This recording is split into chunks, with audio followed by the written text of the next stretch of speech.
Hello everyone, myself है doctor Lakshmi Sharma. Welcome back to my YouTube channel. दोस्तों, आज हम बात करने वाले हैं कैटरेक्ट के बारे में कि कैटरेक्ट क्या होता है। कैटरेक्ट को हम मोतियाबिंद भी कहते हैं।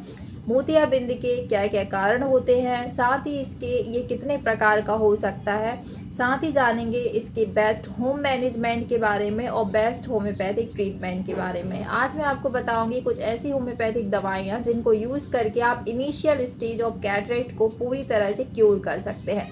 तो इन सभी को हम जानेंगे डिटेल्स में। इसके पहले दोस्तों, अगर आप मेरे चैनल पर नए हैं, वीडियो को अगर पहली बार देख रहे हैं तो बेल आइकन को प्रेस करके चैनल को सब्सक्राइब जरूर कर लें। वीडियो बहुत ही इंफॉर्मेटिव होने जा रहा है, इसलिए वीडियो को बिना स्किप किए एंड तक जरूर देखें। तो चलिए शुरू करते हैं। कैटरेक्ट या मोतियाबिंद आम भाषा में क्लाउडिंग ऑफ लेंस को कहा जाता है, यानी लेंस के धुंधलेपन की स्थिति को हम कैटरेक्ट कहते हैं। जो कैटरेक्ट होता है ये 4 प्रकार का होता है सामान्यतः। सबसे पहले न्यूक्लियर कैटरेक्ट देखा जाता है, जो कि बुजुर्ग लोगों में ये बहुत कॉमन होता है, जिसमें कि लेंस का केवल बीच का जो हिस्सा होता है, centre part of lens affected होता है, और ये उम्र के साथ साथ बढ़ने वाला कैटरेक्ट होता है। दूसरी जो कंडीशन होती है उसे हम कॉर्टिकल कैटरेक्ट कहते हैं, जो कि लेंस के आउटर मोस्ट पार्ट को अफेक्ट करता है, धीरे धीरे पेरीफेरी टू ए सेंटर की तरफ फैलता है। तीसरी कंडीशन होती है पोस्टीरियर सब कैप्सुलर कैटरेक्ट, जो कि यंग अडल्ट्स में देखा जाता है, जो कि लेंस के पोस्टीरियर पार्ट को अफेक्ट करता है। चौथी कंडीशन होती है छोटे बच्चों में, आम भाषा में अगर कहें तो 1 साल से कम के बच्चों में ये देखा जाता है। तो इस प्रकार कैटरेक्ट को 4 कैटेगरी में कैटेगराइज किया गया है एज पर एज फैक्टर। अब हम बात करते हैं कि इसके पीछे क्या क्या कारण हो सकते हैं। कैटरेक्ट जनरली जो है, सबसे पहले तो ये एज फैक्टर के साथ साथ होने वाली प्रॉब्लम्स होती है। एज फैक्टर इसका एक कारण होता है। जैसे जैसे एज बढ़ती जाती है वैसे वैसे लेंस में जो है थिकनेस बढ़ती है। लेंस की आई लेंसेस की थिकनेस के साथ साथ लेंस में जो है क्लाउडिंग भी होने लगती है, जिस कारण से कैटरेक्ट देखा जाता है। दूसरा इसका कारण होता है डायबिटीज़। जनरली डायबिटिक पेशेंट में आम लोगों के कंपेयर में जल्दी कैटरेक्ट होने की संभावना होती है। तीसरा इसका कारण हो सकता है ट्रॉमेटिक कोई या इंजरी के कारण आपको कैटरेक्ट की संभावना हो सकती है, कि आपको आँख में कोई जब चोट लगती है तो आँख के जो प्रोटीन है अंदर के, या जो फाइब्रस टिश्यूज़ हैं वो डिप्लीट होने लगते हैं, उनमें ब्रेक डाउन होने लगता है, और ऐसे वो एक क्लम्पिंग जैसे यानी गुच्छेनुमा संरचना बना लेते हैं लेंस के ऊपर, जिसके कारण भी आपको ट्रॉमेटिक कैटरेक्ट होने की संभावना होती है। चौथा इसके अलावा जो कारण होता है वो होता है आनुवांशिक, यानी आपको अगर फैमिली हिस्ट्री में कैटरेक्ट की हिस्ट्री है तो आपको कैटरेक्ट होने की संभावना बहुत ज़्यादा होती है। पांचवा कारण होता है कि जो लोग ज़्यादा स्मोकिंग करते हैं, अल्कोहल का ज़्यादा इस्तेमाल करते हैं, उनको आम लोगों के कंपेयर में जल्दी कैटरेक्ट होने की संभावना होती है। तो ये भी रिस्क फैक्टर्स होते हैं और ये कुछ कॉजेस होते हैं जिनके कारण आपको जो है कैटरेक्ट हो सकता है। इसके अलावा एक और कारण होता है कि अल्ट्रावायलेट रेडिएशंस में आप ज़्यादा एक्सपोजर में अगर रहते हैं, या एक्सरेज के एक्सपोजर में आप ज़्यादा लंबे समय तक रहते हैं, तब भी आपको कैटरेक्ट आम लोगों के कंपेयर में जल्दी होने की संभावना होती है। बात करते हैं दोस्तों कैटरेक्ट के लक्षणों के बारे में, कि अगर आपको कैटरेक्ट है तो आपको क्या क्या लक्षण समझ में आएंगे जिनसे आप पहचान सकते हैं कि आपको मोतियाबिंद है। सबसे पहले तो आप बहुत कम लाइट में यानी डिम लाइट में अच्छी तरह से जो है ऑब्जेक्ट्स को देख नहीं पाएंगे। यानी जब आप स्टडी कर रहे हैं या आप रीड करने की कोशिश करेंगे तो आपको ज़्यादा लाइट की ज़रूरत पड़ेगी, यानी डिम लाइट में क्लियर विजन ना होना एक कैटरेक्ट का लक्षण होता है। दूसरा होता है कि नाइट में, यानी जब अंधेरा होता है धीरे धीरे, तो आपको देखने में प्रॉब्लम होती है, यानी कुछ भी जो ऑब्जेक्ट बहुत दूर होता है तो आपको धीरे धीरे कैटरेक्ट में क्या होता है कि इनिशियल स्टेज में जब आपको कैटरेक्ट होता है तो दूर से आपको चेहरे क्लियर नज़र आते हैं।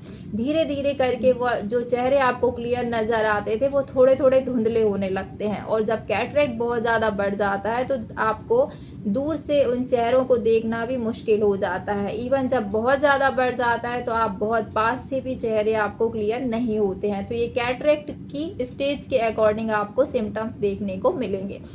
इसके अलावा जो लाइट की तरफ अगर आप देखते हैं तो आपको जो लाइट है वो हेलोज जैसा दिखेगा, यानी कि आपको जो लाइट है वो स्कैटर्ड नज़र आएगा। इसके अलावा आपको डिम विज़न हो सकता है और आपको जो है लाइट के लिए जब आप धूप में निकलते हैं तो आपको बहुत ज़्यादा आँखों में जलन हो सकती है, बर्निंग हो सकती है, आँखों से आँसू आ सकते हैं, आपको सेंसिटिविटी हो सकती है, यानी जैसे हम फोटोफोबिया कहते हैं, लाइट के लिए आप सेंसिटिव हो सकते हैं। तो ये सभी लक्षण आपको देखने को मिल सकते हैं। फूड आइटम्स जो आपको कैटरेक्ट में इस्तेमाल करना चाहिए जिससे आपको काफ़ी फ़ायदा मिलेगा। सबसे पहले अगर आपको कैटरेक्ट इनिशियल स्टेज में है तो आप डार्क ग्रीन लीफी वेजिटेबल्स जो होती हैं यानी हरे पत्तीदार गहरे रंग की जो सब्जियां होती हैं उनका आप ज़्यादा से ज़्यादा सेवन करें। दूसरी जो होती है वो होती है गाजर, जिससे हम कैरेट कहते हैं, जिसमें कि बीटा कैरोटीन बहुत अच्छी मात्रा में होता है। तो आप बीटा कैरोटीन को बढ़ाने के लिए या आप ल्यूटीन को बढ़ाने के लिए संतरे का प्रयोग कर सकते हैं, जो कि आइज़ हेल्थ के लिए बहुत अच्छा होता है। इसके अलावा तीसरा जो सोर्स है बहुत अच्छा जो कि आइज़ के लिए है वो है आंवला।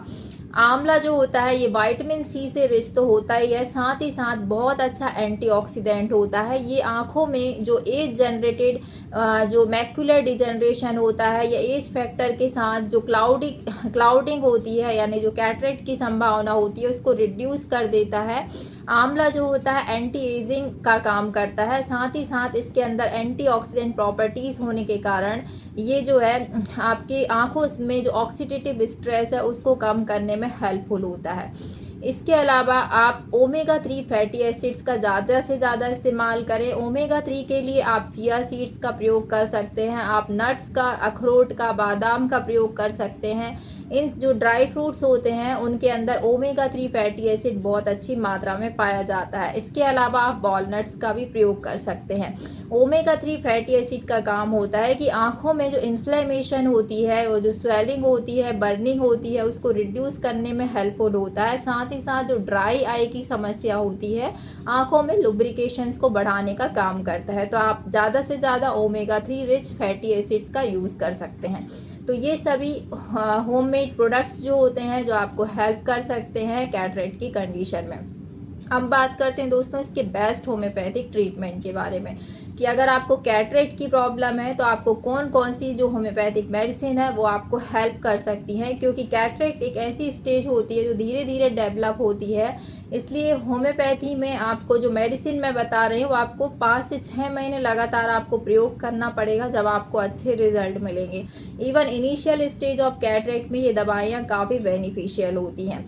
सबसे पहली जो होम्योपैथिक मेडिसिन है वो है थियोसिनामिनम 3x। थियोसिनामिनम के ऊपर मैंने full detail video already YouTube पर बनाया हुआ है, आप इस वीडियो पर जाकर कैटरेक्ट के बारे में जानकारी ले सकते हैं। तो जो थियोसिनामिनम होम्योपैथिक मेडिसिन होती है ये फाइब्रस टिश्यूज़ के डिपोजिशन को क्लियर करने का काम करती है। अगर आपके लेंस के ऊपर क्लाउडिंग है, धुंधलापन है, लेंस के ऊपर अगर कैल्सिफिकेशन हो रहा है या फाइब्रस टिश्यूज़ का डिपोजिशन हो रहा है तो उसको क्लियर करने में, आँखों के लेंस के धुंधलापन को दूर करने में ये दवा काफ़ी बेनिफिशियल होती है।